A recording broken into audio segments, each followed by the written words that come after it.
full look at weather now. Weather Authority Chief Meteorologist Dan Cianca. Nice to see that some areas, Salinas got plenty of sunshine today, right? Yeah, we're right on the edge of it, but really it's just the clouds just don't want to leave. They don't. I've been looking at some of the longer term models. And yesterday and the day before, we were talking about how I expected some dry air to come in over top of everything and start mixing the clouds out. That's looking less likely, unfortunately, now as we head toward the end of the portion of the week. But I'm going to talk about that a bit more in just a second. Live look from Domenico showing those clouds settling in still across Monterey. If you got any sunshine in Monterey, it was very short-lived today, and mostly probably just on the edge of town as the clouds have been sticking around. And there they are today.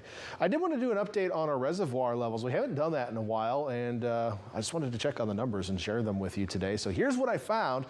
Loch Lomond, by the way, I don't think I've showed you this map in like a month, was at like 81% capacity last time. It's down to 78, so haven't seen too much of a dent. Santa Cruz County, you've been doing pretty good, it looks like, as far as your water is concerned.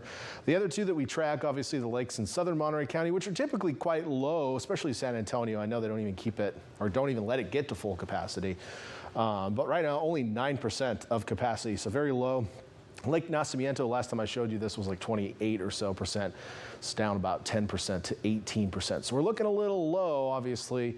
We'll get a drought update in a couple of days, but don't expect to see much change. Typically, again, we're still pretty dry this time of year. We did get some good rain, so maybe we'll see a change in the positive this week. Chances are pretty low.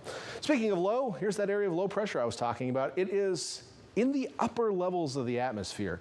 That's the problem with it. It's kind of weak and it's up pretty high, so it's not having a lot of impact on the lower levels of the atmosphere. And when I say lower levels, I mean not just right around, you and me, your friend, the guy with the elephant that lives down the street. Yeah, I'm talking even higher than that, like above our mountaintops, still somewhat low levels of the atmosphere. What we want to see is some dry air at the top of the mountains coming from east to west and mixing down a little bit into that marine layer where all the moisture is to really get rid of the clouds. And I'm just not seeing that kind of reflection in the low levels. We're seeing slightly drier air right now at mountaintop coming in from the north, but so far it hasn't done anything to the clouds. So we may be stuck with a little bit more cloud cover this week than I was originally expecting, because I'm just not seeing a deep push of that drier air to scour the marine layer out. In fact, the models at the surface are continuing to show onshore flow out of the west-northwest for the next several days, and the latest trends have shown cooler temperatures for coastal cities, which indicates typically the clouds are going to be around as well. So I'm going on a little bit cooler, cloudier forecast on the coast for the next couple of days. I know I just feel like I'm giving bad news out to people. Like I knock on your door, sorry, you know what I'm doing here, bringing the bad news, but we're going to be all blocked up. One of the reasons I think is this, again, is a little bit higher in elevation. Plus, the actual blocking pattern, the configuration isn't quite the same. So as we head toward the latter portion of the week, it was showing the high sitting right here and closer to us, meaning that we'd have warmer air aloft kind of trying to push down, and then the drier kind of scouring out, but that just really isn't taking place. The high's a little bit farther to the north, the low's still a little present, so that's going to keep the marine layer deeper, and then the high isn't as strong as it passes by to the north as we head out through the weekend. So Again, trending a little cooler and cloudier on the coast. I do think we will warm up a little bit toward the end of the week and get a little bit more sunshine, but in the meantime, don't expect a heat wave and beach days in the forecast. Except maybe in Santa Cruz. Santa Cruz, you might be a little bit warmer because it looks like flow switches a little bit more northwesterly later on in the week.